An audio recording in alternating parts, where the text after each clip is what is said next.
మిత్రులందరికీ నమస్తే. యువజన ఉద్యమాల నాయకుడు, వ్యవసాయ కార్మిక సంఘం రాష్ట్ర నాయకుడు, ఉమ్మడి ఆంధ్రప్రదేశ్ నాయకుడు, అనేక ప్రజాతంత్ర ఉద్యమాలు, అనేక కమ్యూనిస్టు ఉద్యమాలకి చాలా క్రియాశీలకంగా కీలకంగా పనిచేసినటువంటి లీడర్ కామ్రేడ్ నరసయ్య గారితోనూ సరే ఈవీఎంలు వాటికి సంబంధించినటువంటి వివరాలు వివరించండి. నంబర్ వన్ పాయింట్ ఏంటంటే ఈవీఎంల మీద ఈ దేశంలో పోయిన 2004 ఎన్నికలు కానించి ఇప్పటివరకు విపరీతమైన చర్చ నడుస్తుంది. ఎలక్షన్ కమిషన్ అసలు పట్టించుకోలే. అనేక మంది కంప్లైంట్ చేశారు, అయినా పట్టించుకోలేదు. కంప్లైంట్లు ఏమిటి అంటే, ఒకటి ఈవీఎంలలో ప్రజలు వేసిన ఓట్లు ఏ పార్టీకి వేసినా అధికార పార్టీకే వెళ్ళిపోతున్నాయి అనేది ఒక పెద్ద చర్చ. రెండోది ఏంటంటే, ఈవీఎంలో వేసిన ఓట్లు చివరి ఓటుని లెక్కించి ఇచ్చే లెక్క ఏదైతుందో ఆ లెక్కకి కౌంటింగ్ అప్పుడు చేసే లెక్కకి డిఫరెన్స్ ఉంది. సహజంగా ఏంటంటే ఓటింగ్ ముగించిన తర్వాత ఇచ్చేదే ఫైనల్, దాని తర్వాత ఇంకోటి ఉండడానికి అవకాశం లేదు. కానీ ఈ లెక్క ఆ లెక్క రెండు ఇలాంటి కొన్ని ముఖ్యమైన సాంకేతిక విషయాలు. అట్లాగే ఈవీఎంలు రీఛార్జ్ అని ఫుల్ ఛార్జీలు ఉన్నాయి, ఛార్జీలో ఉంది, రీఛార్జ్ అవుతుంది. సహజంగా ఛార్జింగ్ పెట్టిన తర్వాత నిలబడవు, అయిపోతాయి. ఇట్లా అనేక రకాల సందేహాలు సాంకేతిక పరమైన ఉన్నాయి. వీటి మీద ఎలక్షన్ కమిషన్ పంపించారు, వాళ్ళు పట్టించుకోలేదు. చివరికి అది సుప్రీంకోర్టుకి చేరింది. సుప్రీంకోర్టుకి చేరింది ఆంధ్రప్రదేశే కాకుండా మహారాష్ట్ర ప్లస్ హర్యానా, ఈ రాష్ట్రాల్లో జరిగిన అవకతవకల్ని కొన్ని నిర్ధారణ చేస్తూ సుప్రీంకోర్టులో పిటిషన్లు వేశారు. కాంగ్రెస్కి సంబంధించి పార్టీలకు సంబంధించి ఇవన్నీ విచారణకు వచ్చినాయి. విచారణకు వస్తే ఆంధ్రప్రదేశ్లో అడిగారు ఏమనంటే, ఆంధ్రప్రదేశ్లో మరి తేడాలు 50 లక్షలు తేడా వస్తున్నాయి అంటారు, ఏంటి సంగతి అంటే, మరి ఈఎంలు వాటిని కూడా లెక్కించాలి కదా ఆ ప్యాడ్లని. అంటే వీళ్ళు ఏమంటారు, మేము ఈవీఎం లెక్కించేది ఏం లేదు, మేము డెమో చేపిస్తాం తప్ప వేరే ఏం లేదంటాడు. అదేంటి ఈవీఎంలు లెక్కించడానికి అభ్యంతరం ఏముంది? అది 2 నెలలో 3 నెలలో ఉంటుంది దాంట్లో పీరియడ్. ఆ పీరియడ్ వరకు ఉండాలి కదా, అది లేవు. లేకుండా మొత్తం ధ్వంసం అయిపోయినాయని చెప్పారు. ధ్వంసం కాలేదు, ఇట్లా జరిగినాయి, దుర్వినియోగం జరిగినాయి. వాళ్ళు పిటిషన్ వేసిన తర్వాత ఎంక్వైరీకి వచ్చింది. మూడు రాష్ట్రాల్లో ఇప్పుడు ముఖ్యంగా ఎంక్వైరీకి వచ్చింది. ఎంక్వైరీకి వచ్చిన తర్వాత ఇప్పుడు ఎలక్షన్ కమిషన్ వాళ్ళు పైన కిందికి మొదలుపెట్టి ఎప్పుడే మేము కాల్ చేసినామని చెప్పినవి అవుతున్నాయో ఆ కాల్ చేసినామని చెప్పిన వాటిని కూడా కొన్ని ముఖ్యమైన వీళ్ళు పెట్టారు. అవి తీసుకొచ్చి సబ్మిట్ చేయాల్సిన పరిస్థితి కేంద్ర ఎన్నికల కమిషన్ సబ్మిట్ చేశారు. సబ్మిట్ చేసిన తర్వాత వాళ్ళు కోర్టుకి చెప్పారు. దీంతో ఏంటంటే కోర్టులో దీని మీద విచారణ చేయడానికి బలమైన సాక్ష్యాలు దొరికిన పరిస్థితుల్లో బలమైన విచారణ చేపట్టబోతోంది సుప్రీంకోర్టు. కోర్టు చెప్పడమే కాదు, అసలు చివాట్లు కూడా పెట్టింది.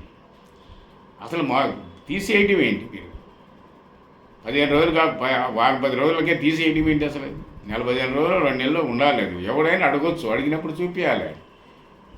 చట్టంలో ఉంది. ఆ చట్టాన్ని మీరు ఉల్లంఘన చేస్తారని చెప్పి అక్కడ ఎడాపెడా ఊపుతున్నారు. చివరికి ఏ స్థితికి వచ్చిందంటే, ఇప్పుడు పార్లమెంట్లో కూడా పెద్ద చర్చనీయాంశం అయిపోయింది. చివరికి ఎలక్షన్ కమిషను చాలా జాగ్రత్తగా సమాధానం చెప్పుకోలేని పరిస్థితుల్లో ఎంత జాగ్రత్త పడ్డా కానీ వాళ్ళు దొరికే పరిస్థితి వచ్చేసింది. ఒకటి. రెండవది అంటే ఎలక్షన్ కమిషన్ ఏకపక్షంగా వ్యవహరిస్తుంది అనేది ఇదే కాదు, ఇప్పుడు బీహార్ విషయంలో కూడా చూసినప్పుడు మనకు అర్థమయ్యేది. బీహార్ విషయంలో కొత్తగా ఎన్యూమరేషన్ పేరుతోటి, పరిశీలన పేరుతోటి మొత్తం రద్దు చేసి ఫ్రెష్గా మొదలు పెడితే దానికి కొన్ని నిబంధనలు పెట్టారు. దాంట్లో ఆధార్ లేదు, ఓటు చేసిన ఐడెంటిటీ కార్డు లేదు. ఈ రెండింటి పక్కన పెట్టేసి 15, 20 తీసుకొచ్చి అవి ఉంటేనే కానీ లేకపోతే లేదు. ఆ పత్రంలో కూడా ఉంటే దుమారాలు వేసి సుప్రీంకోర్టుకి పోతే సుప్రీంకోర్టు చాలా సీరియస్గా చెప్పింది. అసలు మీరెవరు వాళ్ళ వాళ్ళు పౌరులా కాదా అని నిర్ణయించే స్థితి మీకెక్కడిది?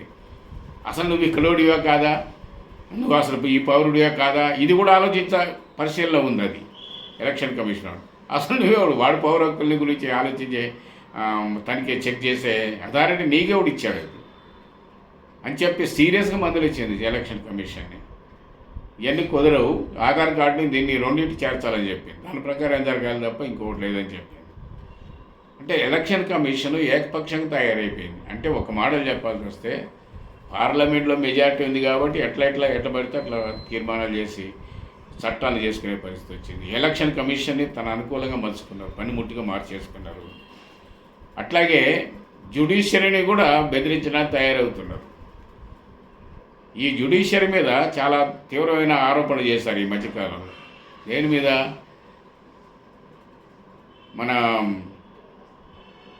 ప్రధాన న్యాయమూర్తి కానీ లేకపోతే మిగిలిన న్యాయమూర్తులు కూడా వస్తున్న కేసులు ఉన్నాయి.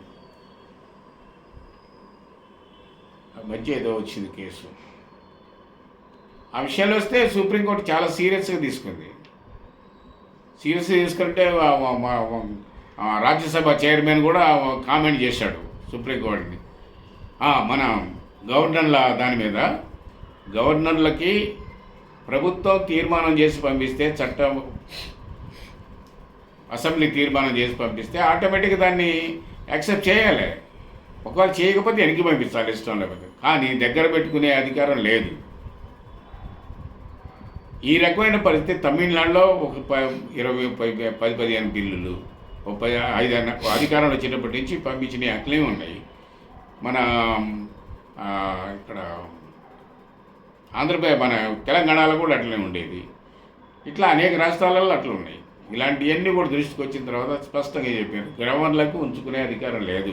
దానికి ఒక టైము డేట్ పెట్టాలి, 3 నెలలకు మించకూడదు. అది చెప్పి ఇది రాష్ట్రపతి కూడా వర్తిస్తుందని చెప్పిన తర్వాత దాని మీద పెద్ద దుమారలేసి అసలు రాష్ట్రపతి వైపు నుంచి ఒక పెద్ద ప్రశ్నాపత్రాన్ని సుప్రీంకోర్టుకి పెట్టారు. అంటే జ్యుడిషియరీని బెదిరించాడు ఆయన వైస్ చైర్మన్ ఎవడు, రాజ్యసభ చైర్మన్ బెదిరించాడు సుప్రీంకోర్టుని. సుప్రీంకోర్టుకి మీకేం అధికారం ఉంది, రాష్ట్రపతిని క్వశ్చన్ చేసే అధికారం మీకు ఎక్కడిదన్నాడు. అసలు రాష్ట్రపతి అయినా సుప్రీంకోర్టు అయినా రాజ్యాంగానికి లోబడి ఉండాలి. రాజ్యాంగం లోబడి మాట్లాడుతున్నావా లేదనే చూడాలి. అంటే జ్యుడిషియరీని కానీ, ఎలక్షన్ కమిషన్ కానీ, పార్లమెంటును కానీ, ఈ ఎగ్జిక్యూటివ్ని మొత్తం కూడా తన చేతుల్లో పెట్టుకుని మొత్తం ప్రెసిడెంట్ రూలింగ్ తీసుకురావాలనే పద్ధతుల్లో ఆలోచిస్తున్న తరుణంలో ఎలక్షన్ కమిషన్ యొక్క బండారం అనేది ఈ పద్ధతిలో బయటకు వచ్చి బీహార్ ఎన్నికల్లో మరీ నగ్నంగా బయటకు వచ్చిన తర్వాత సుప్రీంకోర్టు చాలా సీరియస్గా తీసుకునే పరిస్థితి కూడా ఉంది. అందుకని ఈవీఎంల వల్ల ఎలాంటి ప్రమాదం లేదు అనేది ఏదైతుందో అది సరైనది కాదు అని చెప్పుకోవాల్సిన అవసరం పరిస్థితులు వచ్చినాయి. రానున్న కాలంలో ఈవీఎంలు అనే వాటి మీద ఆధారపడి చేస్తే అధికార పక్షం తప్ప ప్రతిపక్షాలు అధికారంలోకి వచ్చే ప్రసక్తి లేదు. అలాంటి వాతావరణం ఒకటి సృష్టించబడింది. చాలామంది టెక్నీషియన్స్ నిపుణులు చెప్తున్నారు ఖచ్చితంగా ఈవీఎంలను ట్యాంపరింగ్ చేయొచ్చు అని చెప్తున్నారు. ట్యాంపరింగ్ చేయొచ్చు అని ప్రాక్టికల్గా చూపించిన వాళ్ళు కూడా ఉన్నారు. అందుకని ఏంటంటే ఈవీఎంలకు సంబంధించి విశ్వసనీయతను కోల్పోయినాయి. ఎలక్షన్ కమిషన్ కూడా విశ్వసనీయతను కోల్పోయింది. తన విశ్వసనీయతను నిలబెట్టుకోవాలనుకుంటే పనిముట్టుగా కాకుండా స్వతంత్ర ప్రతిపత్తి కలిగిన వ్యవస్థగా అది పనిచేయడం అనేది అవసరం. తనకున్న అధికారంలో ఉపయోగించుకోవడం అవసరం అనేది కూడా ఈ సందర్భంగా చెప్పాల్సి, దాన్ని దృష్టి పెట్టుకొని ఎలక్షన్ కమిషన్ తన పద్ధతిని ఇటు మార్చుకోవాలి.